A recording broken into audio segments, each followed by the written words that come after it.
It's Wednesday, December 28th, and this is Geeknights. Tonight we talk about Lupin III, Galaxy Express 999, the first original movie, and Samurai Champloo. Let's do this! So, no one's really in my office this week. Everyone took vacation except me, and one Indian guy who's pretty cool. People are in my office, but the train is kind of empty. Except for this morning when one of the trains didn't show, and then we had twice as many people on the next train, and it was kind of sucky. Though my coworker, he gave me a gift that's either going to kill me or be awesome. And I won't know until New Year's when I actually try to use this gift. It's probably some sort of poison alcohol or something. Well, the thing is, I very much enjoy my wine, and I very much enjoy port. Scott doesn't, but I'm not Scott. And this guy had this old bottle. It's about 7 years old since he got it. And it aged for many years before that. And it's a South African port wine, tawny. And basically, port wine is weird because there's sediment and crap in it, like floating around. It looks like there's dirt floating around in it. You got to decant it and do all this weird stuff to drink it. And it's an old, expensive, cool bottle of port, and I'm going to open it on the New Year, and if it doesn't kill me, I'll have something to say about it next Monday. It'll be pretty hilarious if, you open it, and then you barf, and then you try to drink it, and you barf, and it's just poison. It can't be worse than whatever that spoiled liquor was your parents had. That was something my grandpa had. It was, I don't know what the hell they called it, but it's this weird yellow stuff, and it's just... Wow. What do they say? There's only one drink you can make with it? That no, my dad Wallbanger? said there's only one drink you can make with it, and he's probably right, because he knows a lot about that kind of shit. Yeah. So, in real news, you know how a while ago we made a big deal about this Windows exploit where Internet Explorer, you could get screwed? There's another one that's worse. How could it be worse than visit a website, your computer is rooted? Nothing you can do about it. It's visit a website, your computer is rooted, and it's harder to patch it or work around it. Great. Basically, Windows, there's this file format, WMF, a Windows meta file. I thought those were Windows media files. I heard Windows, last time it says Windows meta file. Whatever. And they can contain media. They can also contain viruses. And Firefox won't protect you, nor will Opera, nor will anything. So it's in the code in Windows that processes these files, no matter what program opens the files. Yes, there is no patch. There is really nothing you can do about it. So if you're running Windows, don't go to suspicious websites for at least the next month until a patch comes out. You're kind of hosed.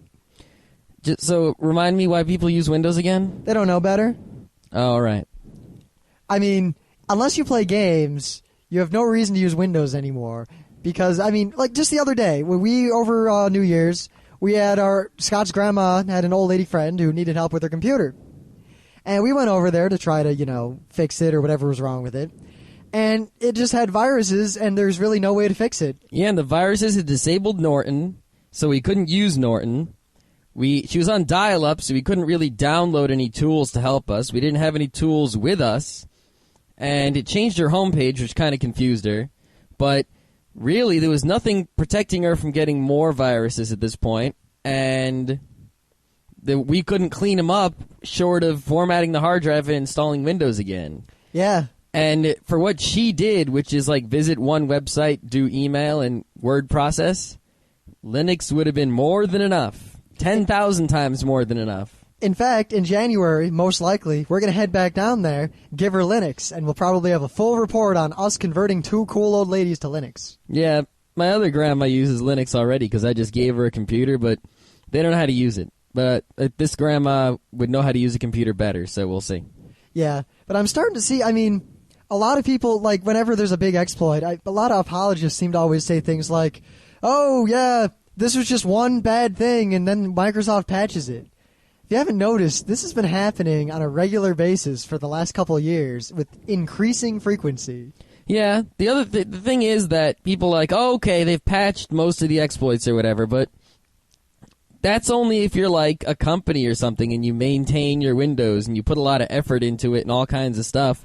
Yeah, you can get it to be usable and relatively perfect or even perfect as Windows can be. But Linux, you don't have to do anything. It just is. Even a shitty old Linux might be shitty, but it won't fuck up. I mean, it'll do what it could do. There are a few exploits for old versions of Linux. Like Red Hat 5 had a bunch of exploits. But they're not flying around the net crazily. You won't get them just visiting websites. Not that I'm, planning on using Blu-rays or HD DVDs or anything anytime soon. Because, I don't have an HD TV and I probably won't get one. And, I'm probably not going to get a PlayStation 3. So it's not like I care. But if one of the formats has to win out, it looks like it's going to be Blu-ray. Now, Blu-ray supposedly has more space to store more stuff, which I guess is good.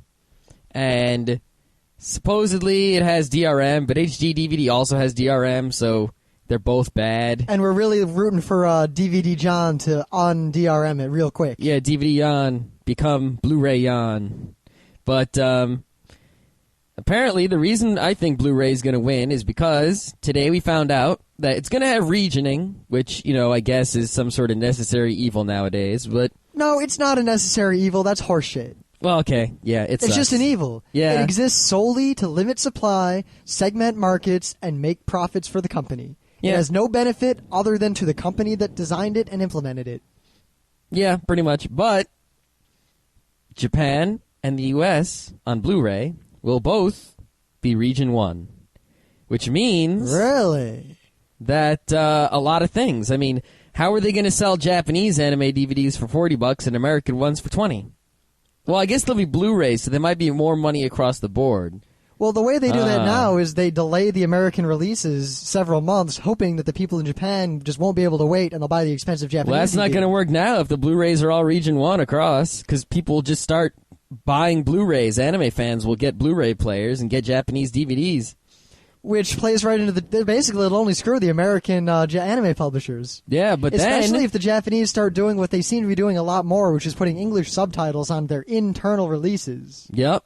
But at the same time, if the Americans keep putting their Blu-rays out cheaper than the Japanese Blu-rays, then it'll screw the Japanese public. Eventually, what you're going to get is you're going to get the Americans who want stuff right away and don't care about the cost, buying from Japan, and the Japanese who care about cost and don't need it as soon as it comes out, buying from America. And it's going to be all screwed up.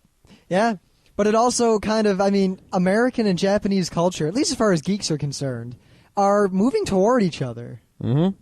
Definitely the geek arena, Japan, U.S., merging. Of course, if you step back from geekery, you realize that most Americans just don't even really know where Japan is or what it does. Yeah, they know nothing about it other than cars come from there. And... the people look different. I feel bad because there's a cool Korean guy in my office, and I share an office with him. He's a really cool guy. He's into video games. He has a wife, a kid, all that stuff. And the rest of the people in the office don't seem to realize that there's a difference between, all the different Asian countries. And that Korea, Japan, China, they're all different. Yep. Very different. I used to not be able to tell the difference, but I knew there was a difference. And I would be like, so which one are you? But now I can mostly know the difference. I probably couldn't tell you the difference between a Cambodian or a Vietnamese guy, but I could tell you the difference between a Chinese, a Korean, and a Japanese guy, which are the major ones.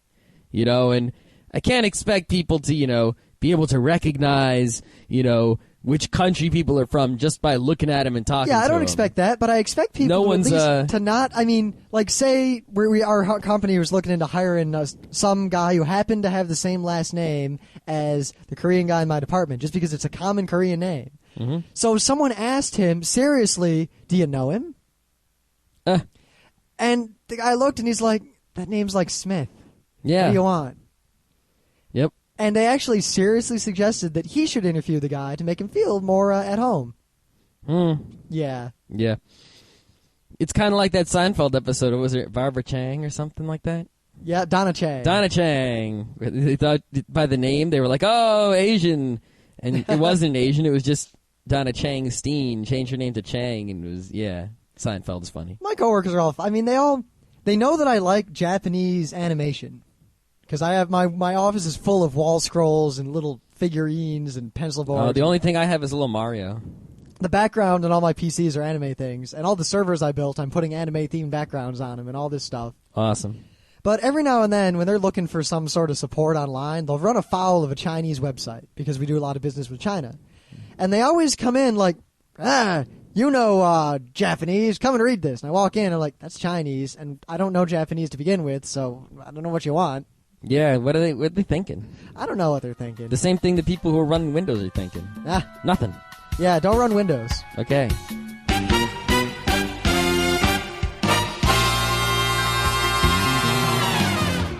All right, so one of my favorite kinds of music is the nerdcore hip-hop. You know, Optimus Prime. MC Front-A-Lot. So there's these guys, and I'll admit that their rap skills are not the greatest. But their lyrics are very good, and their music video is very good. And they are called 64K. And they're elite, let me tell you. Yeah, only one of them really had the rapping skills. And it wasn't that great skills to be anyway. You know, he was better than the other two, but he still wasn't great. Yeah. It was an amusing video to watch. It went on a little long, and I probably would have stopped watching, except for the fact that while it was kind of corny, the lyrics, if you listen to the words, were very clever. Very, very clever. That's mostly what they got going for themselves. Yep. So, you know, and definitely I love the part where it's great because they go through like all the history of gaming all the way from Commodore up to like stuff that's not even out yet. And if you are also elite, a lot of the stuff will just like ring true with you. Like the one PC guy, he goes in and he's talking about the PC games he played and how he was so great.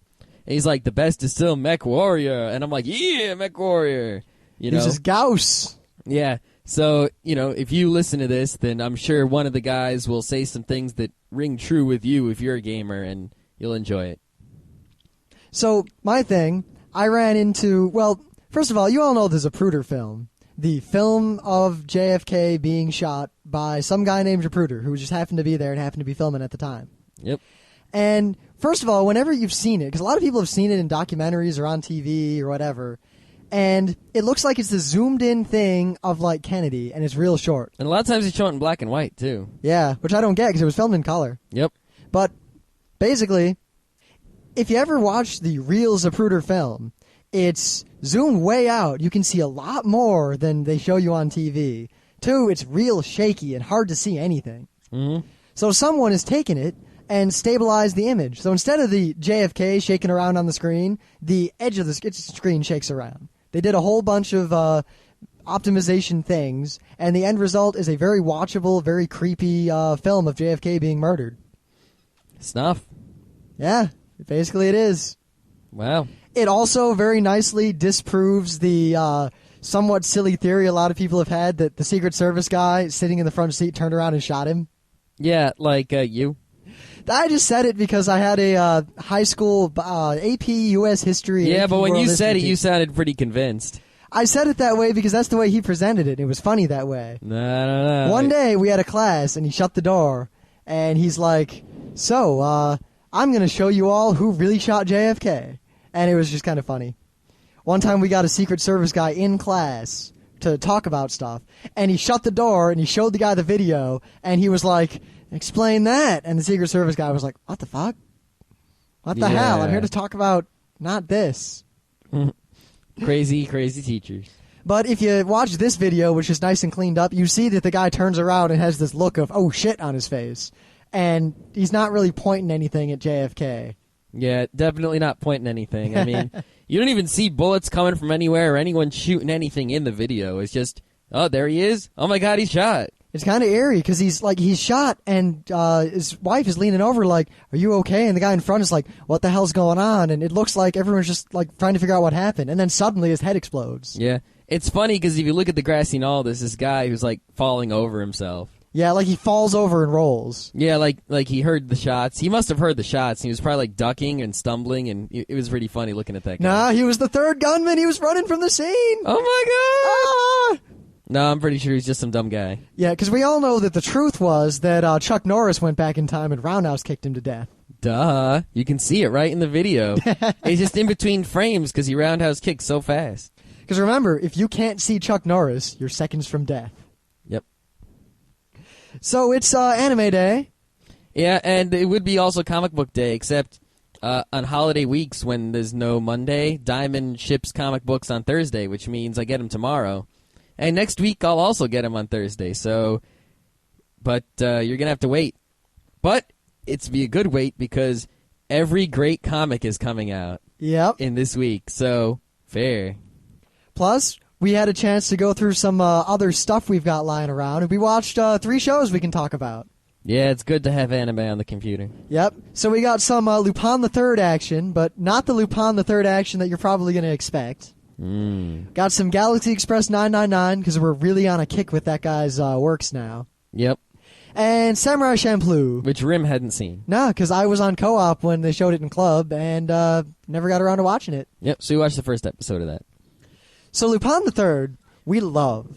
Lupin is like the awesomest dude. Even though once you watch it enough, it's just the same thing over and over. For some reason, it's still entertaining every time. And I mean, it's especially great in a group because just you sit there, you watch it, and everyone's yelling and screaming when the same things happen. It's just hilarious. Yep. Oh my God, he shot him! Oh my God, that guy was Lupin in disguise. Oh my God, that guy was Lupin in disguise. Oh my God, he escaped in a miracle. Oh my God, he escaped in another miracle. Jigen shot someone. Goemon cut someone. Oh my God. Well, we got a hold of, as far as we know, the first Lupin animation ever. Yep, the Lupin pilot. It was the pilot for the first anime of Lupin. I mean, if you've seen Lupin on the Cartoon Network, that's actually the second TV show. Yeah, they don't tell you that. The first TV show, the theme song is like, Lupin, Lupin, Lupin, Lupin. Yeah, Lupin you're not singing that. Lupin the Third. And this was the pilot for that. It's old school, but you know what? It's the same action. It was so weird because even though there was just some dumb guy being the voice of Lupin, and what was happening was really kind of weird. It was just a excuse to introduce a bunch of characters. Yeah, like half of the stuff was just like every time you saw a new character, which wasn't really new to us because we knew the characters. Well, most of them. It just, it explained who they were. So it starts out, it's like Zenigata, the guy who chases Lupin. Lupin, the great thief. Yep. Jigen, his sidekick, the great shot. Fujiko, their arch nemesis. But then it was all weird because in all the Lupin I've ever seen or read, Goemon, the ninja, samurai guy, is helping Lupin and he, with even his from sword. the first episode of the second TV, they're best friends. Yep. But in this one, they were like, Goemon, the guy who was sworn to kill Lupin. And it wasn't, we were like, what? Is this some kind of one of Lupin's tricks? But no, he tries to kill him. Yeah, it was kind of weird. So now I kind of want to read some like old Lupin manga, because that's obviously, I think, the way it originally was. And there must have been at some point where it turned around. Yeah. And I want to read the story of how that turned around, because that'd be pretty interesting. Plus, the old Lupin, he's a lot less careful with the lives of others. Well, in the manga, he just kills people left and right because he's a bad dude. Like, one of the examples in this pilot of how cool Lupin is he's in a plane, and it lands on top of a car, and he jumps out onto the car, and the plane flies away. Then he throws a stick of dynamite through the window of the car, and then he jumps off the car, and then the car explodes and goes off a cliff. Yep. What the hell? When you're a thief like that, I mean, I guess, I don't know, just easier to just kill all the guys in your way. And then later when they made Lupin, I guess, more the hero kind of guy, I don't know. Maybe they wanted Lupin to be like, you like him even though he's a bastard, and then later they wanted to make him not a bastard and you like him because he's cool. I mean, he's still kind of a bastard. Kind of, but he steals things, but then, like, you always see, like, when he steals crazy stuff, he'll always give it back, or he'll drop it, or... Yeah. He doesn't actually steal, like, where you go, hey, you stole that. You'll never say that. Except in the TV show. In the TV show, he just steals things from people and keeps them. Yeah, that's true. The movies are really where it's different. It's like every movie, he tries to steal something, but then he ends up helping someone out and doing the right thing every time. Yep. Even if he doesn't want to.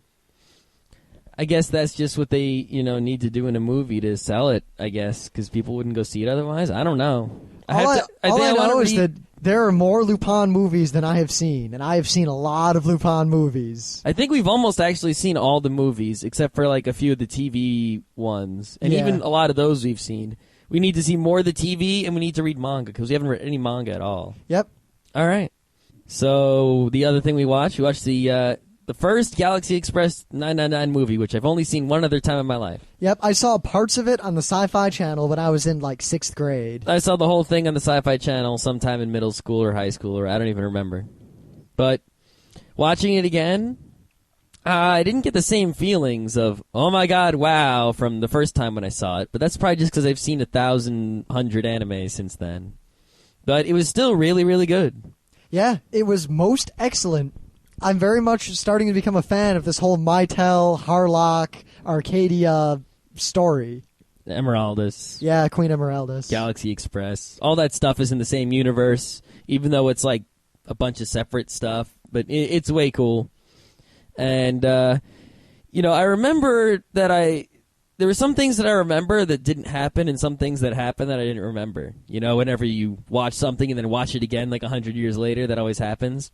Like, I remember there being more explanation about, like, the mystery of the train, but in fact there was none of that when I watched it again. Well, there was one quick explanation. Why does it look like an old train? Oh, they made it to look like an old train. It's actually an advanced spaceship. No, but I remember there being, like, explanations about, like, how the train worked and, like, what was going on inside of it and why it was the way it was and where it came from and all that kind of stuff. Uh-huh. That might have been one of the other movies. I don't know, but I obviously I remembered wrong because there was none of that in this movie.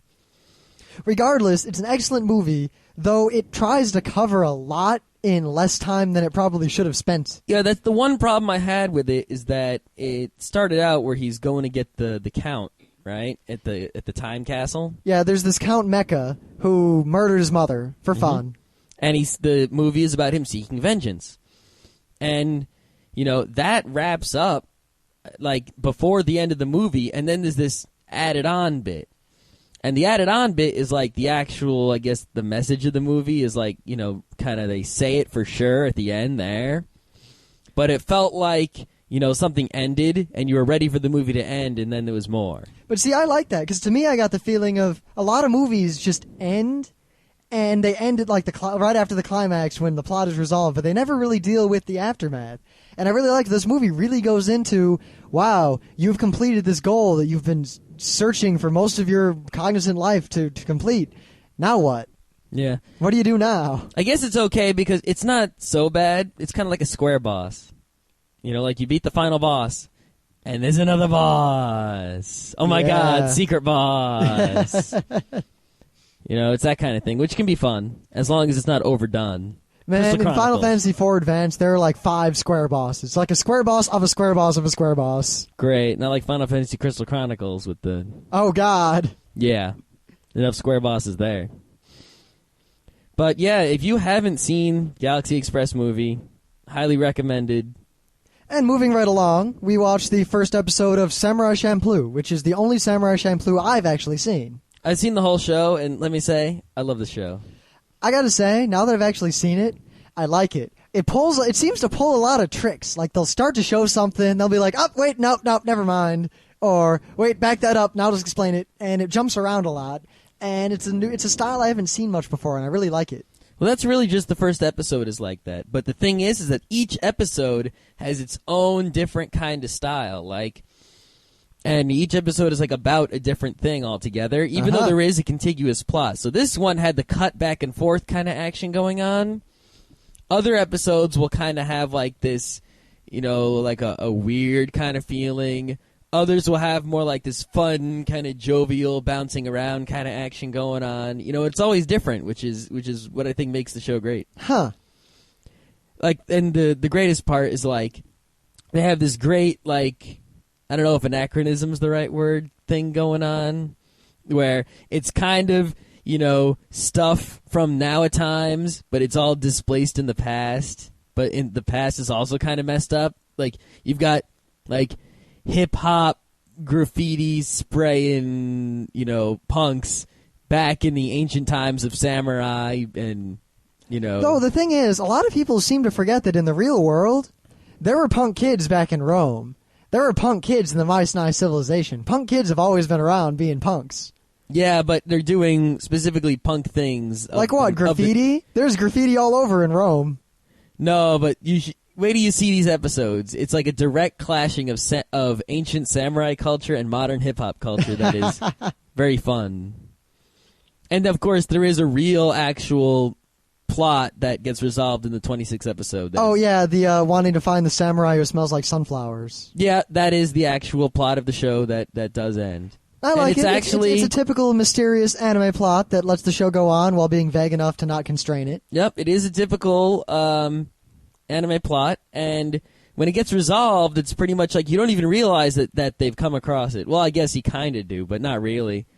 And pretty good wrap-up. It's nothing like crazy. It's not like other animes where, you have this great build-up, and it's like, oh my god, here it is, oh my god. It's like, they've been looking for the thing, they've been looking for the thing, they've been looking for the thing. There it is, and we're done. That was great. I really like the characters from what I've seen. The two main samurai guys just have this edgy, adversarial, funny dialogue kind of vibe that I enjoy. Yeah, well, it's Spike Spiegel and a serious guy. Yeah, basically. It's like an Abbott and Costello kind of thing. Though it seems like a slightly less intelligent Spike Spiegel. No, he's pretty smart, and he actually has some history that's revealed and stuff. But, it's like... Actually, you could think of it as in, like, Spike Spiegel split in half. Like, there's the crazy kind of... One guy looks just like him. That's the guy we're talking about, Mugen. And... he's the kind of crazy, fun, loose guy, and the other guy is like the serious samurai, and Spike Spiegel is like Mugen with more seriousness and intelligence. So if you take that seriousness out and you put that in the Jin character, it's kind of like that. Because it is made by the Cowboy Bebop guy. Yeah, which is really, really evident whenever there's a fight scene, because they fight just like Cowboy Bebop people fight. Yep. Jumping around, kind of hip-hop, kicking their feet around like a monkey. Kung fu action. And the animation is all the same style and everything. And, yeah. And, but the main character, I guess she's the main character, Fu, is really cute and funny. Yeah. She's also, what I like is, I like the fact that while she's a typical cute, funny female lead in an anime, even from the first episode, you can tell that one, she's smart. Mm-hmm. And two, she does the right thing in a situation. Like, two guys are fighting with swords, she gets the hell out of that room. Yep. Or like later when she's like, I have to free those guys. And then she goes and gets some fireworks from the firework maker. That was just great. It's like she can't fight with a sword. She goes to buy some fireworks. Boom! Crazy stuff happens. Yep. I like her. Yeah, very cool. All right. So, yeah, that was kind of a short anime episode, but we're kind of in the middle of watching a bunch of new anime so we can talk about it. Yep, and not only that, but it's the week in between Christmas and New Year's, which means not much is going on, and, we got less listeners, less action, but that's to be expected during a week like this. Also, we've been rather busy planning a crazy New Year's bash for all our friends. Yep, it's going to be pretty crazy. All our friends who don't freaking RSVP, and we have no idea how many people are actually coming. Yeah, well, hey, if you don't RSVP, you get what you get. One thing we've learned is, when we were in college, we always wanted to throw big parties, but none of us had money, and all the apartments we had were small, like college apartments. So parties were always just us sitting around, and then we'd all like scrounge up money to get some cheap Chinese food. Now we're actually throwing a party, as in we're providing food, like catered food and drinks and all that sort of thing. And you know what? Parties cost money. They sure do. Good God. I was trying to figure out how much food my friends could eat in a day, and I realized that the answer is indeed all of it. While they're beating up the 2-year-olds. 5-year-olds. 5-year-olds. All right, that might have been a little bit of an inside joke. So, in lieu of being chastised for it, I'll explain very quickly. There was a debate on the internet, and it has been immortalized as the longest and yet at the same time most trivial debate that has ever taken place. Wow. It went on for tens of thousands of posts across multiple forums over the course of like 6 months. Holy crap, I didn't realize it was that big. Oh, it was on Fark, it was everywhere. And basically, the argument was, say you were attacked by a mob of 5-year-olds. Fearless 5-year-olds. So they're just saying someone with the physical power of a 5-year-old. And those 5-year-olds were given 1 hour of instruction from some sort of martial arts master. You are also given 1 hour of instruction from a martial arts master. You're put in a gym, and the debate was, how many of them could you take out before they took you out? And they started defining this very explicitly, like, well, taken out means knocked unconscious, and blah, blah, blah, and no weapons, and do the bodies of knocked out ones disappear, would you eventually drown in 5-year-olds? Nah. And there's nothing more I can really say about that. People just argued about this to a crazy degree. And the only funny thing you have to remember is the one guy's answer. How many 5-year-olds could you take out? All of them. That's the right answer. So, as always, go to the forums and hang out. There's people there actually talking a lot about cool stuff. If you go and hang out there, that's cool too. Yep. And we've been working a lot on the audio. I don't know how much people notice this or not, because I think we notice changes in audio a lot more than other people listening do, because we do it. But every podcast last week has been different. I've been playing around with a lot of different methods of cleaning up and different normalization crap. Once I figure out what I'm doing really well, I'm going to do a show on it and tell you all how to do it. Yep. But for now, if one episode sounds particularly good or particularly bad, let us know. Yeah, let us know all kinds of stuff, because really no one lets us know anything about this podcast. Yeah. Geeknights@gmail.com. Or call that phone number. Yeah, the phone number we forgot again. Great. I'm going to write it down, don't worry. It's on the website. Yeah. But really, let us know, because while I test on small samples because these filters take a long time to run. So I'll get like a 2-minute wave of us talking, and I'll fiddle with it and try to see what I can do. And then I have to end up applying these things to very long wave files, and it takes a long time to do. And I don't have time every night to sit there and listen to every podcast to see how it sounds in its entirety. So it might, like, a filter I come up with might work really well in one spot, but then it breaks later on when we're both talking at the same time, or Scott breathes into the mic again. That happens. Darth Scott. I am your podcaster. That was not funny. No kidding. You know what would have been funny? If this is a diplomatic podcast, where is the ambassador? I'm the ambassador. Whatever. Yeah, but stay tuned tomorrow, because we watched Star Wars 4, 5, and 6 over the past week, and we're going to do a show on Star Wars.